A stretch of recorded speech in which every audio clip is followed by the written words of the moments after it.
anyway. Okay. We're going to just kind of dive in and probably share some things. I know Caitlin's going to hop on. Amanda might have some things to say as well. And if you have any questions or anything like that, don't hesitate to ask. That's why we do these calls. That's what we're here for, to try to help simplify all of this and make it as understandable and easy as possible. So my name's Ashley, for those of you that don't know me personally. I know myself and Caitlin and Amanda are kind of co-running this group together, and kind of sharing some content, sharing some things. Heather, I'm going to mute you if you don't mind.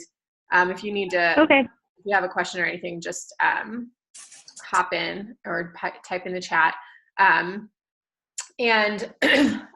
So we've kind of all collectively been doing this nutrition stuff, the 21-day fix containers, the clean eating, the meal prepping, for probably combined like 10 years experience or something between the three of us. No, I don't have it down to a science, but I do know that when I plan ahead, I have a lot more success during the week. And when I don't, I'm like, sweet, drive-through pizza, Taco Bell, like, let's eat all the things. And that was me last night. Yeah.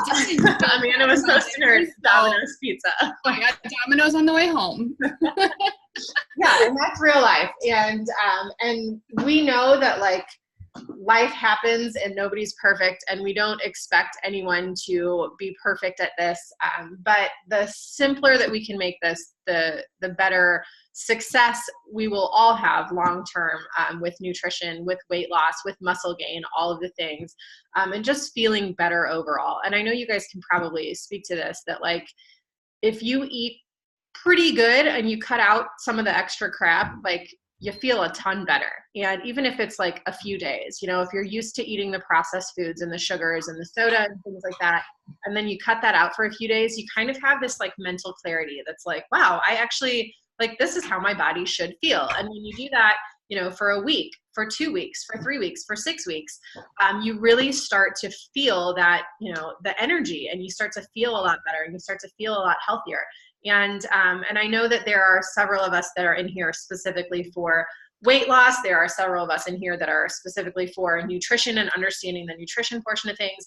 And with the nutrition that we use through this program, with the containers, with the Ultimate Portion Fix, what we find is, it's not a rapid 20 pounds in a week weight loss. It's a long-term sustainability thing. And I think that works so much better for all of us. And just understanding that, it is going to take time. It is a process. It does take consistency, but when it comes down to it, like, creating a lifestyle and creating a life of better health, happiness, sustainability is much better than, diving from one, yo-yo diet quick fix to the next, trying to make sense of something, and your body's like, I know, it's not going to happen.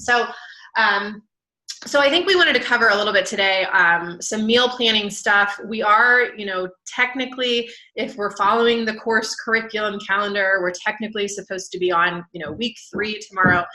But I know we have, new people coming in. I know we've had people that, your stuff didn't get here until last week, so you haven't really had time to dive in and prep.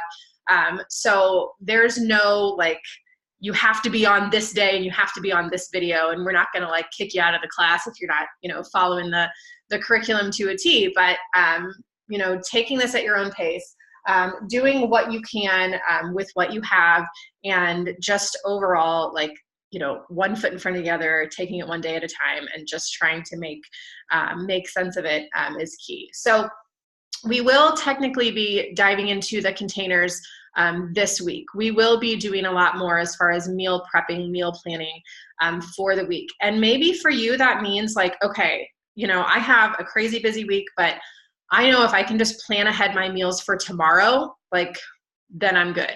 And maybe that's what works best for you. Maybe it's taking it one day at a time. Maybe it's taking it one recipe at a time. I look through this Fix8 cookbook, and I know you guys look in here and you're like, I can't make those salad dressings. Like, those are way too complicated. Or like, some of these recipes are like, you know, just they seem a little intense, and they are, and that's true.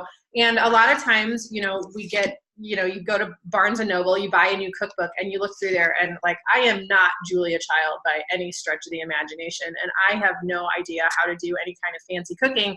But I know that like some of these things in here, where I may not like roast cabbage wedges with cotija dressing, I do know that like if I have a craving for something kind of like this, I can probably look through here and just take and pick some things from it and make some healthier alternatives. So open-faced roast beef sandwich isn't something that I would like run to and put on my meal plan right away, but I look at some of these things and I'm like, that would probably be something my husband would enjoy, and it would probably be much healthier than telling him to go to Arby's and get himself something like that. So there are a lot of great options in here, and this is what I do is I typically dive into the cookbook. I go to the Beachbody On Demand blog. I click on the recipes. You know, you can access those through your Nutrition Plus app. You can access those through teambeachbody.com, the Beachbody blog, and you can find a ton of recipes. And sometimes just picking one or two for the week that's simple is a really, really great jump start, because it, you know. Can I jump in for a second? Yes, please. I was just going to say that I think people are far enough along in the videos right now that there's that feeling of, oh my gosh, I have so much information. I have no idea how I'm going to use it. I have these containers. I have to measure all these things. I have to count all this stuff. And it feels like this big, giant, oh my God. So I was just going to jump in and say, like, maybe for this week, or maybe even not until next week, that when I first started meal prepping and wrapping my brain around eating in a more mindful way, that it was really helpful for me to pick like one meal a week. And for me, it was always lunch. And I started out with mason jar salads, and I made mason jar salads for the week on Sunday every single week. And that's sort of how I got the ball rolling for myself. So just don't set yourselves up to think that you have to plan every snack, every breakfast, every lunch, every dinner on Sunday. If I don't have a perfect meal plan, I'm not doing this right, and I'm going to fail. We have to make sure that we're chunking this up into little tiny bits and pieces, so that the changes that we're all making, because we're all doing this, that these changes are sustainable. Because if you try to overhaul your entire frickin' eating today, you're not going to stick with it. That's not reality. So choose a little tiny piece. Plan your breakfast. Pack your snacks for work for the week. Something little tiny, so that you're setting yourself up for more success than overhaul the whole thing. I got this. It's going to be a piece of cake. And then come Wednesday, you're like, God, this is ridiculous.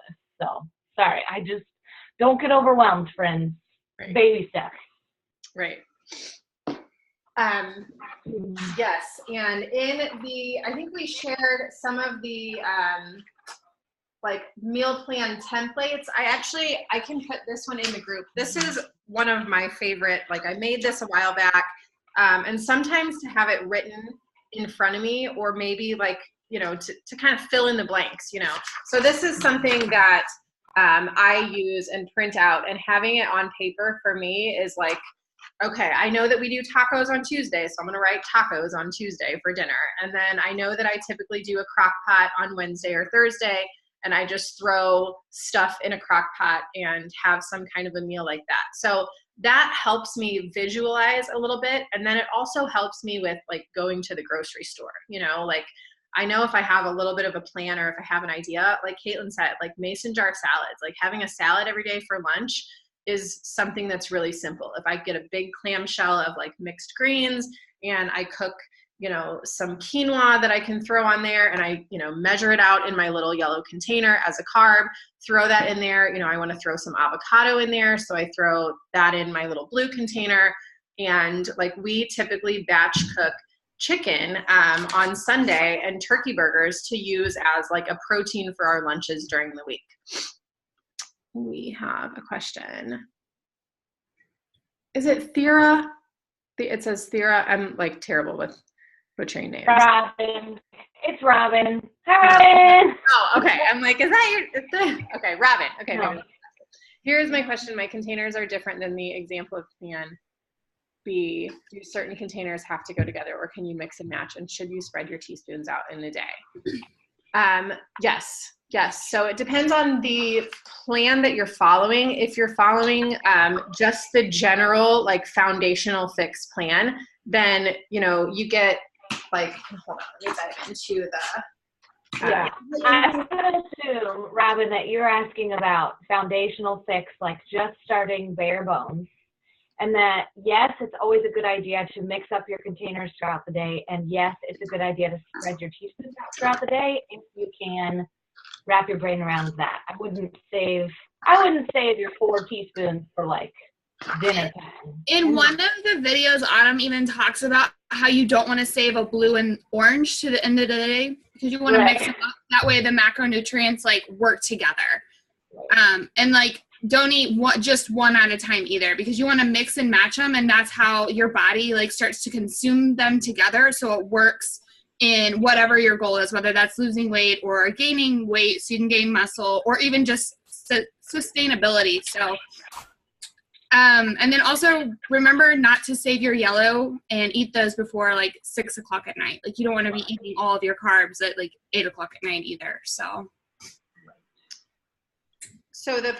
if you go into the workbook and you see like the portion plans, if you figured out your caloric range, your suggested recommended caloric range, that gives you your calorie target. So like Robin was saying, the portion plan that she's in is so 4 green vegetables servings per day, 3 fruits, 4 proteins, 3 carbs, 1 healthy fat, 1 seeds and dressings, and 4 teaspoons. So like to put that into a plan, like I know that I always put spinach in my Shakeology. So that's a green serving for me. I know that at lunch, I usually do, like if I'm doing a big salad, I'll probably do 2 green containers of spinach or salad greens. And then at dinner, I usually have some kind of a vegetable, whether it's green beans or asparagus or whatever.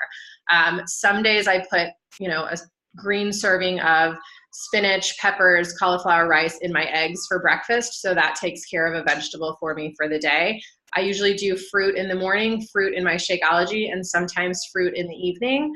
And then those proteins are typically split up throughout the day for me too. Like a red is a Shakeology, and then I have a protein at breakfast, lunch, and dinner. And then in between, like I'll do like, a healthy fat, like avocado on my salad, or maybe I'll do hummus and like celery or carrots or, something like that. And then I use that orange typically for like salad dressing, or if I'm doing, I do like coconut flakes in my Shakeology, or like a salad dressing, like if I'm marinating like chicken, or I'm using it in like a stir fry or something like that.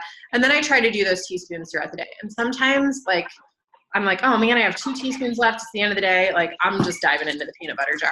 There's just nothing else to be said about that. That's just what I'm doing. So, and then for the timed nutrition, so that's a little bit different. So the timed nutrition, I will say I did with 80 Day Obsession. For me, it worked really well. I loved it because of the structure, but it is very, very overwhelming. And I will say, if you need like somebody to tell you this is what you need to eat at each meal throughout the day, it's great for that, because then you're like, okay, I know that I'm having a green, yellow, and red at breakfast every day. I know that I'm having a blue and an orange, at 2 p.m. And that's great for that structure. But I did find with a lot of my 80 Day Obsession people, that was very overwhelming. And it was like, I can't get all my containers in at the right times. And then what if I miss something, so it's great for structure. It's great for results. I was energized throughout the day. I got really, really great results with 80 Day Obsession and following the timed nutrition. And I think, if you want to try it for a week and see if it works for you, and see if that's something that you want to keep consistent with. But yeah, she does them at very specific times based on the balanced macronutrients. And it's really suggested to go along with like, kind of with a workout plan that you need that fueled metabolism throughout the day. So like for 80 Day Obsession, those workouts were really challenging. And I liked the structure of having that nutrition based around my workout times and stuff too. So I think, Robin, I think that in Times Nutrition, yes, the specific containers go, that's how that plan is designed, but that's only if you're doing Times Nutrition. If you're doing Foundational Fix, you have the freedom to mix containers however you see fit for whatever you're eating that day. Does that answer your question? She's sick, so that's why she's typing in the text box. Oh, feel better, lady. Okay. Does anybody have any questions or comments or anything that you'd like to add or chime in or anything like that?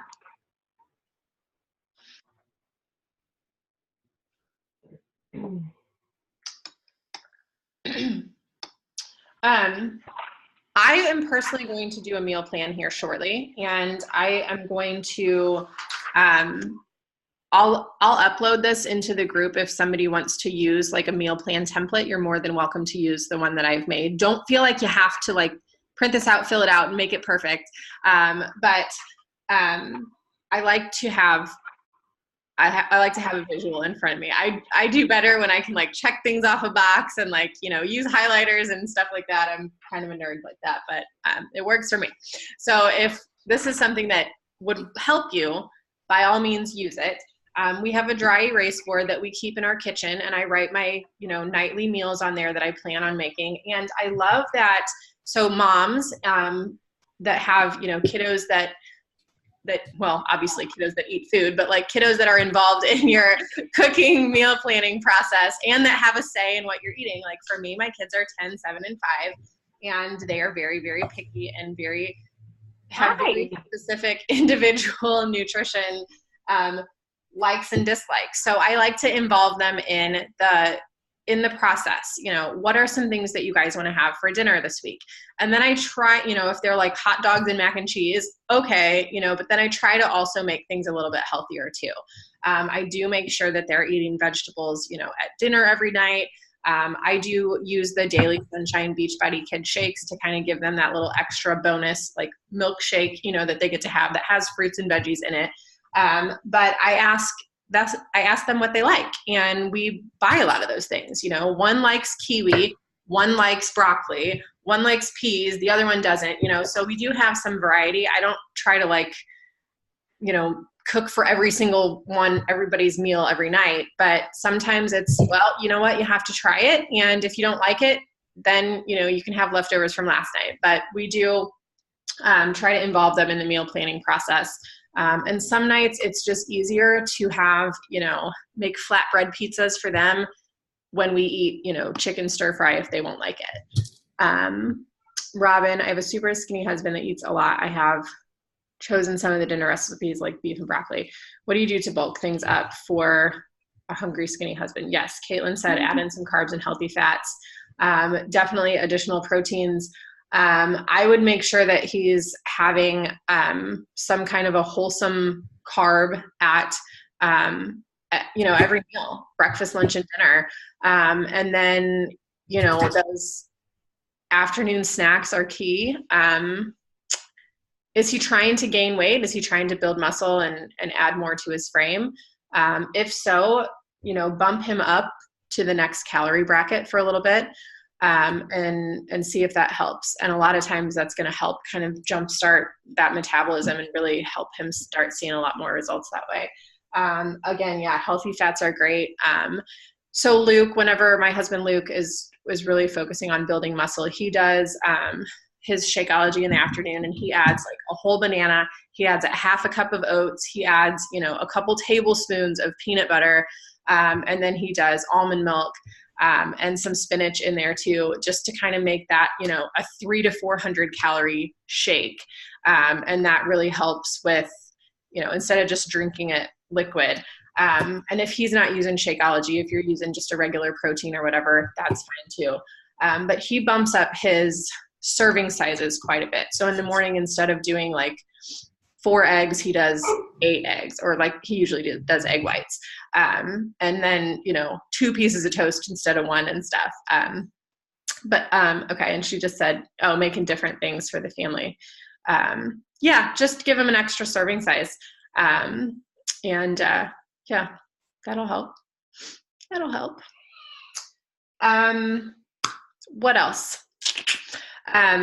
So the family stuff is great. If you haven't dove into like the kid grocery shopping stuff, there are in the modules, I think, is it module 7? There is that 75 recipe PDF that's like kid and family friendly recipes. So if you go into your modules, you can go in and save all of those PDFs to your computer. You can view them on your phone. I don't know how accessible they are on your phone because I usually just pull them up from my computer. But those are some really great resources to use from those modules. And then I know Heather was asking earlier, I think she's still on here, about doing this with kids and doing this for kids. And there's that really, really great section later on in the modules that talks about, kids and their activity levels and using the containers for them. And that's just a really good resource. And then there's this Eating the Rainbow chart that is great for kids to like look at, view, and they can kind of pick and choose their own things. It shows them they need to have a couple of servings of fruits per day and proteins, and I think it really simplifies that for kids, especially since they're such visual learners, to see this brightly colored rainbow food chart, and they can like kind of check off the things that they want to have. And it really does help involve them in the process. And I think, as a family, it's important that the family is involved, that it's not like mom's on a diet, so we can't have chips in the house, that like everyone's involved and everyone understands that like, hey, we're trying to make some healthier choices. So like, let's do this together and like, let's try some new foods. And like, we were at the grocery store the other day and my daughter's like, Mom, that's dragon fruit. And I'm like, you're right. Like, who knew that, you knew what dragon fruit was, and we never buy it. But, getting them involved in the grocery shopping. I know it's crazy to take kids to the grocery store sometimes, but like, so they can see and touch and taste. And like, sometimes, like my 5-year-old hates cooked broccoli, but she will eat a whole bag of raw broccoli, just like eat it just right out of the bag. And I'm like, and her sisters are like, oh, that's so gross. But, they get a chance to try different things, and finding things that they like and using for healthy snacks and stuff is key. The sugar thing is really hard. And something I wanted to touch on was like, if you're weaning yourself off of sugar, if you're used to consuming a lot of sugar, if you drink a lot of soda or sweetened drinks, or you go through the drive-thru and you get a sweet tea, or, those Starbucks drinks or whatever, they are loaded with sugar. And coming off of those, it's true. I mean, you do get, a sugar headache. You do feel nauseous. You do feel like dirt. And that's really challenging, because a lot of times it's like, well, if I just have a Diet Coke, like my headache's going to go away. Yeah, true. But we don't want to fuel that, addiction per se. And we want to try to overcome that. And like, giving up soda is hard. Cutting out sugar is hard. It's really challenging, especially if that's a way of life that you've grown accustomed to. And I grew up on sugar and soda and Twinkies and pastries and all kinds of things like that. And I have cavities as an adult now, which is great. Like, thanks, Mom and Dad. But cutting that out and making some of those changes is only going to help in the long run. We consume as a society. You guys have watched the videos. We consume so much sugar, just unwanted, unnecessary sugar. Something that we're going to dive into a little bit this week is, those food swaps, and like reading labels and understanding like where these hidden sugars come from. And knowing that, just because it says, low fat or something on the label doesn't necessarily mean that it's healthy. So taking little steps to try to eliminate those things, adding a lot more water in, and the caffeine, like I used to be a caffeine addict. I don't drink much caffeine anymore. But the headaches from weaning myself off of caffeine are terrible. And it's true. And if you've done a detox kind of thing, you know that like your body just feels like as all that garbage is getting out of there, your body starts to feel, hi buddy. It's like entertaining with sticking his little tongue out. But your body feels, you know, different as those toxins are coming out of your body. And that is a normal process as you start to eat a lot more healthier things. And it's tough because it's like, well, you know, I'll just go back to doing that to kind of get over that hump. But stick with it, stick through it, one thing at a time. If you're adding in workouts, awesome. Move your body. Sometimes sweating it out is a great way to kind of take your mind off of, you know, the other stuff. And you know, we've never met a workout that we didn't enjoy. I mean, maybe not while we're in it, but you won't regret it after you do it. What else do we have? Caitlin, Amanda, anybody want to share? If you've never meal prepped before, or you're like just getting into it, don't overcomplicate it. Like, don't think you have to make a super extravagant recipe and then figure out what green is in it and what purple is in it. Like, just don't overthink it, because that can be really difficult. And then what I do is Ashley's got a really nice printable thing. I'm totally ghetto, and I literally write it on a piece of notebook paper, and that's like my day. So yeah, she's way more put together, but whatever works for you. I'm not at all. I just happened to make this a while ago. Oh, awesome. You're doing it too. So, but yeah, I guess that was my major thing when I first started, is I overthought it. I was watching these people who had meal prepped, you know, for years, and I tried to do it, and then I got discouraged because I wasn't doing the same things that they were doing. But as long as you're trying to, and, you know, like, don't overthink it. Like, find something that you're used to and use that, and start from there. And then you can, you know, throw in new things as you go. So. And don't forget to use the freebies. Like, you know, when I was first going through the fixed date cookbooks, I was like, ooh, I'm going to have this for breakfast and this for lunch, and we'll make this for dinner. And it got way too out of control. And then I didn't end up doing any of it. So use spices, use simple sauces, use things to flavor plain baked chicken. I mean, keep it simple, stupid. I love y'all. Keep it simple, stupid. Don't swing for the fences the first time around. Don't swing for the fences the first month around. Get your feet under you. Get used to using the containers and really getting yourself set up for the week. And then add in a recipe here and there. But the easier it is, the more likely you'll be to stick with it. Any good snack options with green and a teaspoon. Ooh, that's a good one. The Greek salad with chicken. Yeah. A green and a teaspoon. I'll dip any veggie into some peanut butter. Green, red, and teaspoon. Yeah, peanut butter. What else? Like you could even do like peanut chicken wraps. You know, like lettuce wraps with a little bit of like peanut and olive oil or sesame oil, and then like saute your chicken in that. If that's, you know, something that you like. Red, I know lunch meat isn't always the best, but I've done like healthy, organic, you know, no garbage added lunch meat rolled up with like turkey or lettuce wraps and stuff like that too. Oh. Ruth, did you have a question?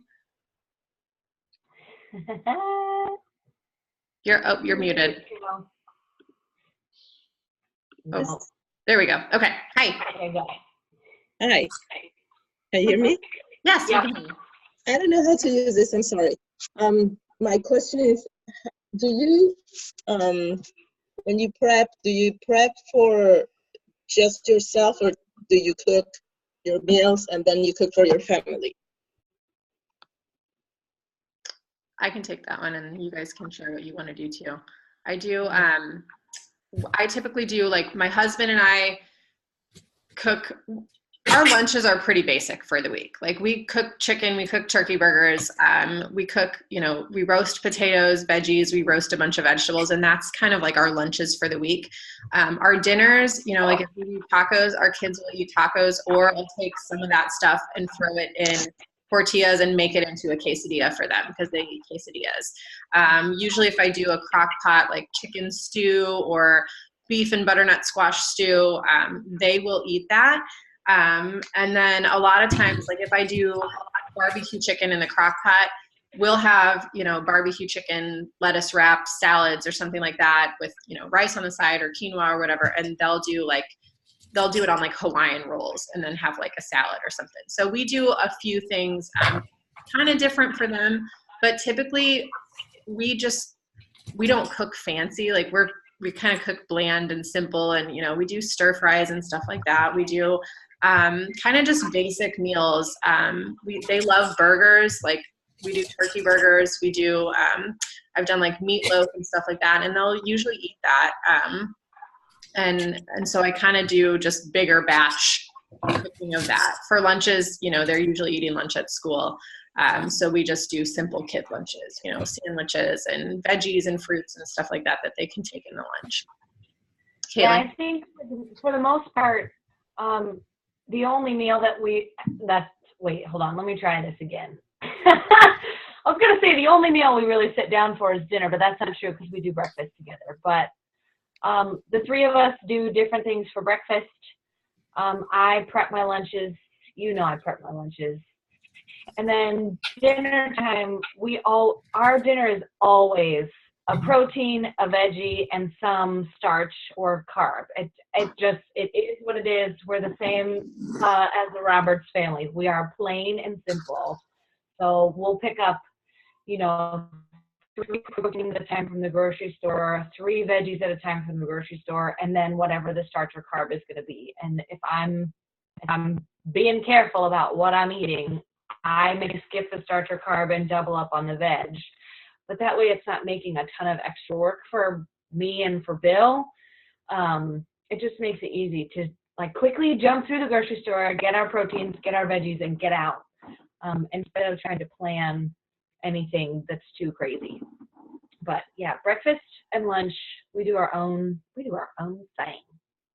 Yeah. We do breakfast for dinner sometimes too. Like the kids really like to have eggs. Like they'll eat eggs, and we can, make eggs and sneak some peppers in there. Or they'll just eat, eggs with a piece of toast, and then they'll cucumbers, carrots, celery, just raw. Like those are things that they love. So I just make sure that they're having a vegetable on the side if they're having, or we'll do squash spaghetti for us.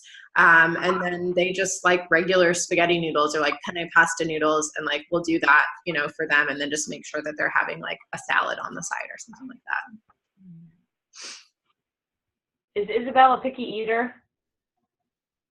And I know your husband is a picky eater. Yeah, okay, just checking. Okay.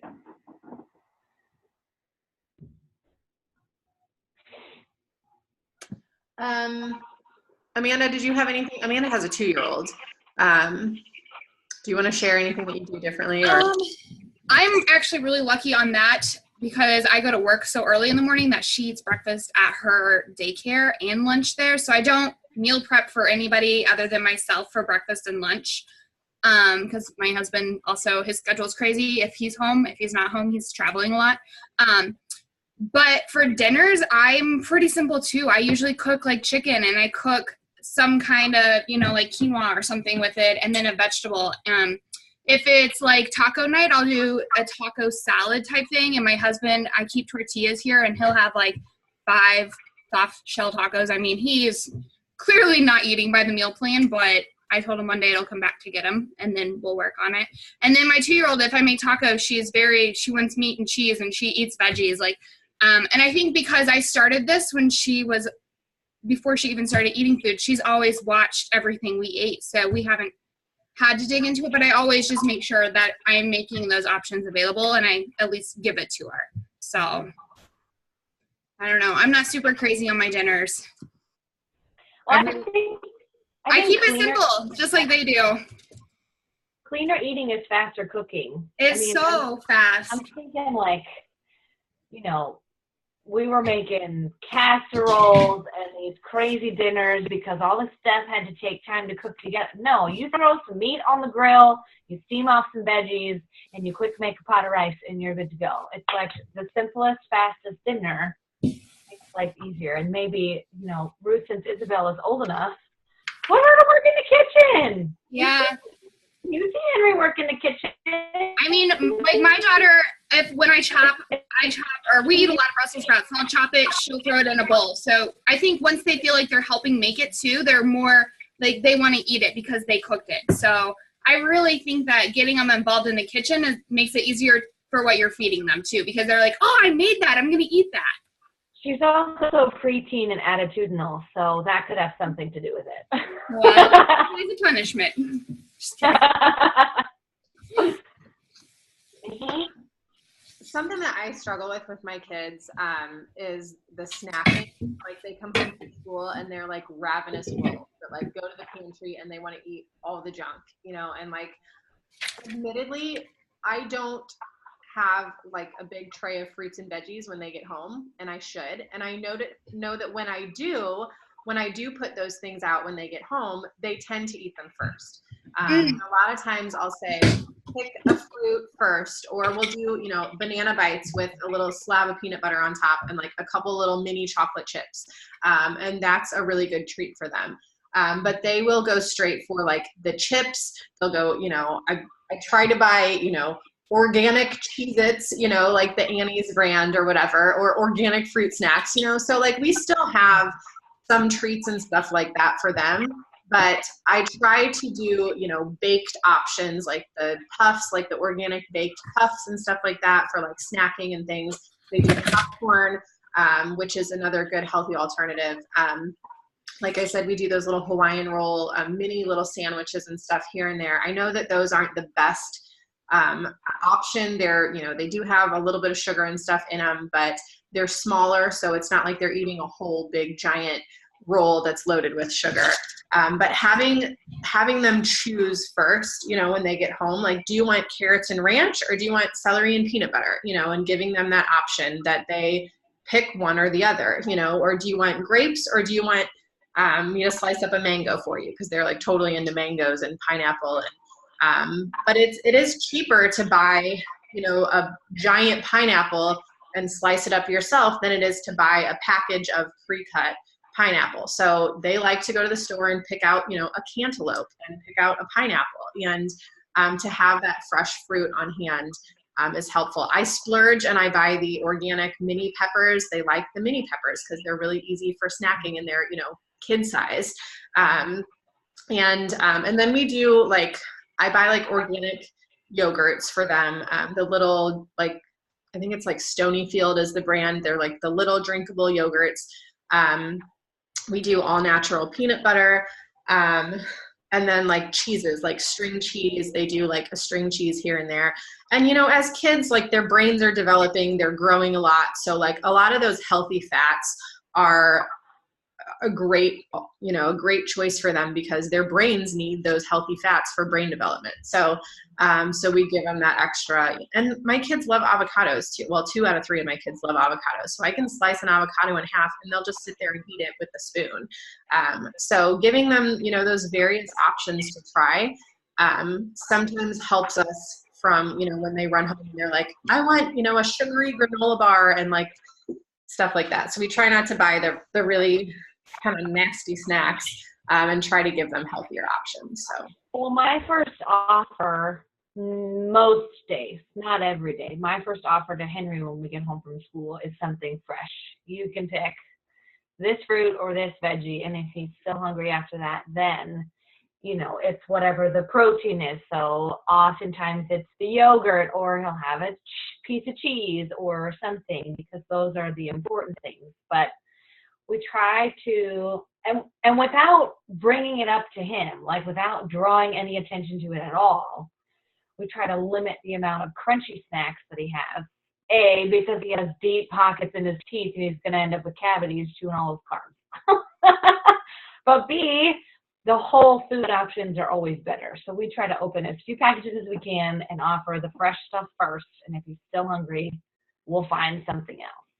But again, not drawing attention to it, because then it feels, and the same is true for us as adults. Like, if you draw attention to it, it feels like it's a big change or an, oh, I have to do this.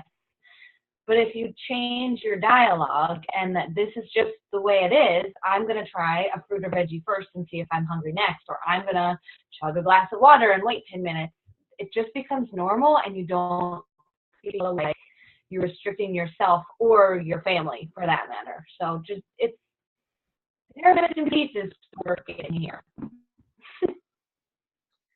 I will add the treats and things like, you know, having a glass of wine or like going out on Friday night and having pizza. Like, that's not off the charts. Like, that's not something that, you know, you have to say like, oh, well, no, I'm doing this now, so I can't have, because we never want anyone to feel like you can't have something. So like, if you really want to have that Cadbury cream egg this weekend, like I know Easter is up and coming, you know, make that decision yourself and say, do I really need to have this? Is this something that I really need? And if so, like, do it and don't feel guilty about it, and then move on, you know? And like, same thing this weekend, like we're hosting Easter dinner. So like, I know I'm going to have wine, and I know that there are going to be a lot of, I love those little Cadbury eggs, not the cream ones, but the little mini ones. And that is my biggest weakness during Easter. So maybe I'm going to have a few of those, but I'm not going to feel guilty about it. Maybe I'm going to have a glass of wine or two. I'm not going to feel guilty about it. But I know that, you know, throughout the day, if I'm making better choices, or maybe I'm making sure that I'm eating a really healthy breakfast and lunch if I know that dinner is not going to be the best. Those are little things that we can do to kind of just make sure that overall, you know, we're doing mindful things and we're maintaining that balance. And then ask yourself too, like if you look back at your previous week and you're like, well, I had pizza 4 nights and I went out to dinner and I didn't meal prep and I drank a bottle and a half of wine. Like, maybe that's something that you just ask yourself, like, are there things that I can do next week that will help me stay a little bit more on course? Do I need to lean into the community a little bit more? Do I need to ask my coach a couple more questions? Or maybe I need to like tell my BFF who's making me come out for happy hour every day, like I need to take a couple days off, you know, little things like that. Just be a little bit more mindful of what you're doing, and check into the group. You know, the group's there for that reason, to act as an accountability tool. Use your side note on, because it is Easter and there's probably a lot of holiday cooking. In the back of the Fix8 cookbook, if you haven't looked at it, there's a holiday section. So if you're hosting or you need to take a dish, be prepared, and you can actually take one that is like approved. So try that out if you haven't looked back there yet, because I know it's a super big cookbook and it's really overwhelming. I don't know if it's before the alcohol section or after the alcohol section, but it's really close. So keep that in mind too, because if you're like me, you're probably drinking around your family or your in-laws. So you can stay healthy on every account of the holiday. Yeah. The alcohol section, I will say, like, I'm a former bartender, for those that don't know, and I love a good cocktail. And like, this Moscow Mule in here is amazing. And then there's also this like white peach basil blueberry mojito. Like, you bet your booty I'm going to be whipping up some of these this weekend for, you know, a healthier Easter cocktail than, you know, and maybe I won't have the wine. Maybe I'll have one of these instead. And then another thing, like if you cook something and your family thinks you're on a diet and you cook it and they eat it, and you can be like, this is actually what I'm eating, guys. This is my lifestyle. And they might be a little more supportive. Like, oh, okay, you're not just eating broccoli and carrots and some leafy greens here and there. Like, this is real food. So I don't think I have anything else. Does anybody have any other questions? Caitlin, she said it. Me too. It goes out the window once they arrive. Seriously, my mom will bring like 4 cheese logs and 6 boxes of crackers and like all the dips. And I'm like, no, like we are not going to do that this time. We're going to have a veggie tray and a fruit tray and not all of that. Oh, no, we were talking about the booze and how you have to drink the booze to get through it. Well, that too. You've met my family.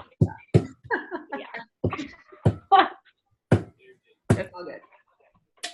Well, that's all I have for you guys. If you have questions, you know, log your workouts in the group. Oh, and then any scale and non-scale victories, please share those. We love to hear, you know, the things that you're, you know, if you've hit a 3-pound weight loss, a 5-pound weight loss, you know, if you did prep for the week, share pictures of what you've cooked. If you tried a new recipe, if you made a healthier cocktail, like share that with us and give us some feedback too, because, you know, that's what this group does, this community does, is you know, no person has to do this alone, and leaning in and having the support is amazing.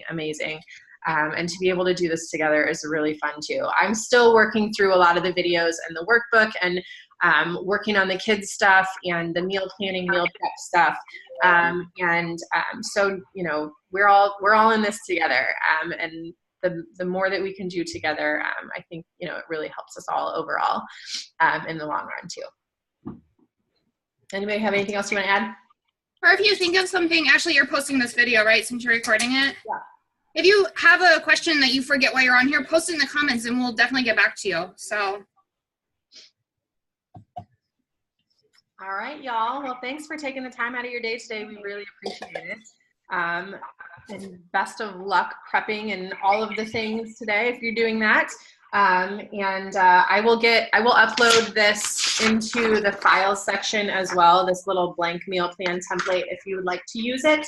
I'm also going to write out a meal plan, and I'll share that as well. So if anybody wants to see what I'm cooking up my sleeve this week, I will share that with you as well. So. Oh, and just like a tip, a word of advice, because I take Ashley's meal plans, but I use them for I'll use last week's for this week, because by now I'm already like through my planning and thinking. So if you're like, well, dang it, she's going to post it today, it's too late, just save it and use it for next week. It'll be fine.